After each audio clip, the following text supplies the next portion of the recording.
दैनिक Bible पठन दिन 21। पुराना नियम जेनेसिस चैप्टर 41:41 से 57, जेनेसिस चैप्टर 42।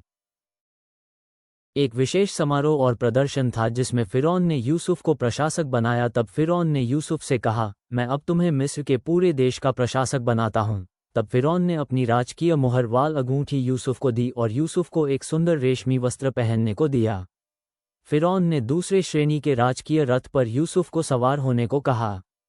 उसके रथ के आगे विशेष रक्षक चलते थे। वे लोगों से कहते थे, हे लोगों, यूसुफ को झुककर प्रणाम करो। इस तरह यूसुफ पूरे मिस्र का प्रशासक बना। फिरौन ने उससे कहा, मैं सम्राट फिरौन हूँ, इसलिए मैं जो करना चाहूँगा करूँगा, किंतु मिस्र में कोई अन्य व्यक्ति हाथ पैर नहीं हिला सकता है जब तक तुम उसे न कहो। फिरौन ने उसे दूसरा नाम सापन तपानेह दिया। फिरौन ने आसनत नाम की एक स्त्री, जो ओन के याजक पोतीपेरा की पुत्री थी, यूसुफ को पत्नी के रूप में दी। इस प्रकार यूसुफ पूरे मिस्र देश का प्रशासक हो गया। यूसुफ उस समय 3 वर्ष का था जब वह मिस्र के सम्राट की सेवा करने लगा। यूसुफ ने पूरे मिस्र देश में यात्राएं की। अच्छे 7 वर्षों में देश में पैदावार बहुत अच्छी हुई और यूसुफ ने मिस्र में 7 वर्ष खाने की चीजें बचाईं। यूसुफ ने भोजन नगरों में जमा किया। यूसुफ ने नगर के चारों ओर के खेतों के उपजे अन्न को हर नगर में जमा किया। यूसुफ ने बहुत अन्न इकट्ठा किया। ये समुद्र के बालू के सदृश था। उसने इतना अन्न इकट्ठा किया कि उसके वजन को भी न आंका जा सके।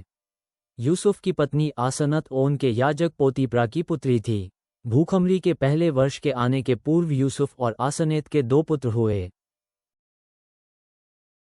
पहले पुत्र का नाम मनश्शे रखा गया। यूसुफ ने उसका ये नाम रखा क्योंकि उसने बताया, मुझे जितने सारे कष्ट हुए तथा घर की हर बात परमेश्वर ने मुझसे भुला दी। यूसुफ ने दूसरे पुत्र का नाम एप्रैम रखा।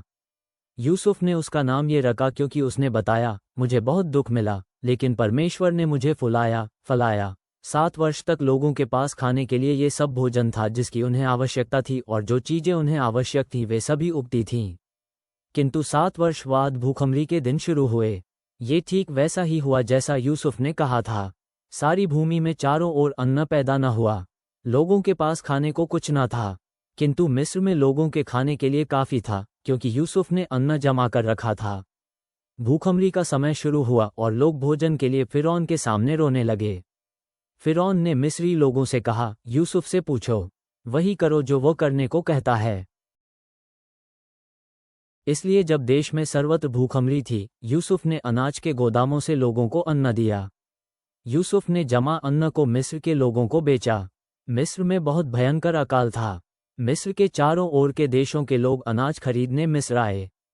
वे यूसुफ के पास आए क्योंकि वहां संसार के उस भाग में सर्वत्र भूखमरी थी। इस समय याकूब के प्रदेश में भूखमरी थी, किंतु याकूब को ये पता लगा कि मिस्र में अन्न है। इसलिए याकूब ने अपने पुत्रों से कहा, हम लोग यहाँ हाथ पर हाथ धरे क्यों बैठे हैं? मैंने सुना है कि मिस्र में खरीदने के लिए अन्न है, इसलिए हम लोग वहाँ चलें और वहाँ से अपने खाने के लिए अन्न खरीदें, तब हम लोग जीवित रहेंगे, मरेंगे नहीं। इसलिए यूसुफ के भाइयों में से 10 अन्य खरीदने मिस्र गए। याकूब ने बिन्यामीन को नहीं भेजा। बिन्यामीन यूसुफ का एकमात्र सगा भाई था। कनान में भूखमरी का समय बहुत भयंकर था, इसलिए कनान के बहुत से लोग अन्न खरीदने मिस्र गए। उन्हीं लोगों में इस्राएल के पुत्र भी थे। इस समय यूसुफ मिस्र का प्रशासक था। केवल यूसुफ ही था जो मिस्र आने वाले लोगों को अन्न बेचने का आदेश देता था। यूसुफ के भाई उसके पास आए और उन्होंने उसे झुककर प्रणाम किया। यूसुफ ने अपने भाइयों को देखा और उसने उन्हें पहचान लिया कि वे कौन है, किंतु यूसुफ उनसे इस तरह बात करता रहा जैसे वह उन्हें पहचानता ही नहीं। उसने उनके साथ क्रूरता से बात की। उसने कहा, तुम लोग कहाँ से आए हो? भाइयों ने उत्तर दिया, हम कनान देश से आए हैं। हम लोग अन्न खरीदने आए हैं। यूसुफ जानता था कि वे लोग उसके भाई हैं, किंतु वे नहीं जानते थे कि वह कौन है। यूसुफ ने उन सपनों को याद किया जिन्हें उसने अपने भाइयों के बारे में देखा था। यूसुफ ने अपने भाइयों से कहा, तुम लोग अन्न खरीदने नहीं आए हो, तुम लोग जासूस हो। तुम लोग ये पता लगाने आए हो कि हम कहाँ कमजोर हैं। किंतु भाइयों ने उससे कहा, नहीं महोदया, हम तो आपके सेवक के रूप में आए हैं। हम लोग केवल अन्न खरीदने आए हैं। हम सभी लोग भाई हैं, हम लोगों का एक ही पिता है। हम लोग ईमानदार हैं, हम लोग केवल अन्न खरीदने आए हैं। तब यूसुफ ने उनसे कहा, नहीं, तुम लोग ये पता लगाने आए हो कि हम कहाँ कमजोर हैं? भाइयों ने कहा, नहीं, हम सभी भाई हैं। हमारे परिवार में 12 भाई हैं। हम सबका एक ही पिता है। हम लोगों का सबसे छोटा भाई अभी भी हमारे पिता के साथ घर पर है और दूसरा भाई बहुत समय पहले मर गया। हम लोग आपके सामने सेवक की तरह है। हम लोग कनान देश के हैं। किंतु यूसुफ ने कहा, नहीं, मुझे पता है कि मैं ठीक हूँ। तुम भेदिए हो, किंतु मैं तुम लोगों को ये प्रमाणित करने का अवसर दूंगा कि तुम लोग सच कह रहे हो। तुम लोग ये जगह तब तक नहीं छोड़ सकते जब तक तुम लोगों का छोटा भाई यहाँ नहीं आता। इसलिए तुम लोगों में से एक लौटे और अपने छोटे भाई को यहाँ लाए। उस समय तक अन्य यहाँ कारागार में रहेंगे। हम देखेंगे कि क्या तुम लोग सच बोल रहे हो, किंतु मुझे विश्वास है कि तुम लोग जासूस हो। तब यूसुफ ने उन सभी को 3 दिन के लिए कारागार में डाल दिया। 3 दिन बाद यूसुफ ने उनसे कहा, मैं परमेश्वर का भय मानता हूँ, इसलिए मैं तुम लोगों को ये प्रमाणित करने का एक अवसर दूंगा कि तुम लोग सच बोल रहे हो। तुम लोग ये काम करो और मैं तुम लोगों को जीवित रहने दूंगा। अगर तुम लोग ईमानदार व्यक्ति हो तो अपने भाइयों में से एक को कारागार में रहने दो। अन्य जा सकते हैं और अपने लोगों के लिए अन्न ले जा सकते हैं। तब अपने सबसे छोटे भाई को लेकर यहाँ मेरे पास आओ। इस प्रकार मैं विश्वास करूंगा कि तुम लोग सच बोल रहे हो। भाइयों ने इस बात को मान लिया। उन्होंने आपस में बात की, हम लोग दंडित किए गए हैं, क्योंकि हम लोगों ने अपने छोटे भाई के साथ बुरा किया है। हम लोगों ने उसके कष्टों को देखा जिसमें वह था। उसने अपनी रक्षा के लिए हम लोगों से प्रार्थना की, किंतु हम लोगों ने उसकी एक न सुनी, इसलिए हम लोग दुखों में हैं।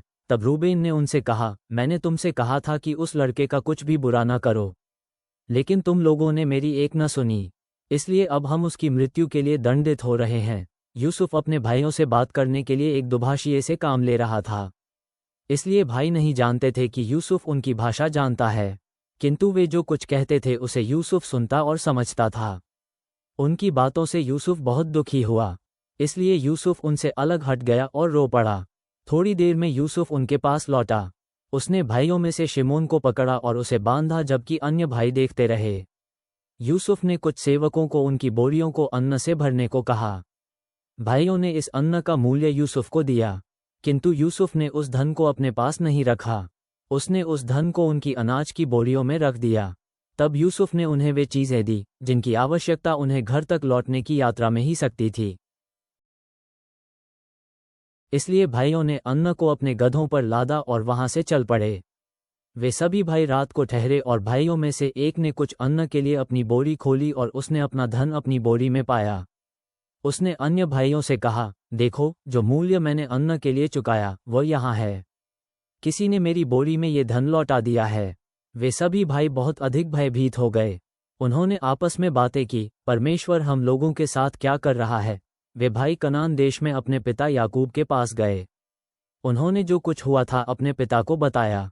उन्होंने कहा, उस देश का प्रशासक हम लोगों से बहुत रूखाई से बोला। उसने सोचा कि हम लोग उस सेना की ओर से भेजे गए हैं जो वहां के लोगों को नष्ट करना चाहती है। लेकिन हम लोगों ने कहा कि हम लोग ईमानदार हैं, हम लोग किसी सेना में से नहीं हैं। हम लोगों ने उसे बताया कि हम लोग 12 भाई हैं। हम लोगों ने अपने पिता के बारे में बताया और यह कहा कि हम लोगों का सबसे छोटा भाई अब भी कनान देश में है। तब देश के प्रशासक ने हम लोगों से ये कहा, ये प्रमाणित करने के लिए कि तुम ईमानदार हो, ये रास्ता है, अपने भाइयों में से एक को हमारे पास यहाँ छोड़ दो। अपना अन्न लेकर अपने परिवारों के पास लौट जाओ। अपने सबसे छोटे भाई को हमारे पास लाओ। तब मैं समझूंगा कि तुम लोग ईमानदार हो अथवा तुम लोग हम लोगों को नष्ट करने वाली सेना की ओर से नहीं भेजे गए हो। यदि तुम लोग सब बोल रहे हो तो मैं तुम्हारे भाई को तुम्हें दे दूंगा। तब सब भाई अपनी बोरियों से अन्न लेने गए और हर एक भाई ने अपने धन की थैली अपने अन्न की बोरी में पाए। भाइयों और उनके पिता ने धन को देखा और वे बहुत डर गए। याकूब ने उनसे कहा, क्या तुम लोग चाहते हो कि मैं अपने सभी पुत्रों से हाथ धो बैठूं? यूसुफ तो चला ही गया, शिमोन भी गया, और तुम लोग बिन्यामीन को भी मुझसे दूर ले जाना चाहते हो। तब रूबेन ने अपने पिता से कहा, पिताजी, आप मेरे 2 पुत्रों को मार देना, यदि मैं बिन्यामीन को आपके पास बिन्यामीन को लौटा लाऊंगा। किंतु याकूब ने कहा, मैं बिन्यामीन को तुम लोगों के साथ नहीं जाने दूंगा। उसका भाई मर चुका है। और मेरी पत्नी राहेल का वही अकेला पुत्र बचा है। मिस्र तक की यात्रा में यदि उसके साथ कुछ हुआ तो वह घटना मुझे मार डालेगी। तुम लोग मुझ वृद्ध को कब्र में बहुत दुखी करके भेजोगे। नया नियम मैथ्यू चैप्टर 14:22 से 36, मैथ्यू चैप्टर 15:1 से 9। इसके तुरंत बाद यीशु ने अपने शिष्यों को नाव पर चढ़ाया और जब तक वह भीड़ को विदा करे उनसे गलील की झील के पार अपने से पहले ही जाने को कहा। भीड़ को विदा करके वह अकेले में प्रार्थना करने को पहाड़ पर चला गया। सांझ होने पर वह वहां अकेला था। तब तक नाव किनारे से मीलों दूर जा चुकी थी और लहरों में थपेड़े खाती डगमगा रही थी। सामने की हवा चल रही थी। सुबह कोई 3 और 6 बजे के बीच यीशु झील पर चलता हुआ उनके पास आया।